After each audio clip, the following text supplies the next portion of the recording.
বাবার মাথায় জল ঢালতে এসে মানু দেখো শাক তুলছে। গাঁদাল পাতা এখানে একটা ঠাকুমা থাকে, বললো ভালো লাগে নাকি খেতে শাক। তুলি বলছে খাওয়া ভালো শরীরের পক্ষে।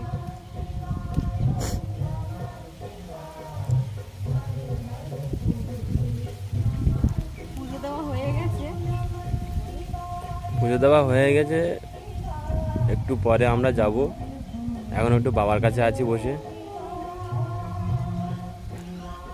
আর মানু এদিকে একটা শাক তুলতে চলে এসছে, দেখতে পাচ্ছ শাক তুলছে।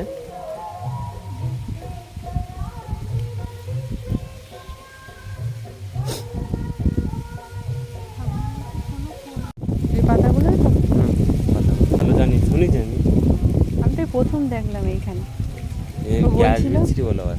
গ্যাস কি বলো দেখি। বাবা একটুখানি পরে। হুম।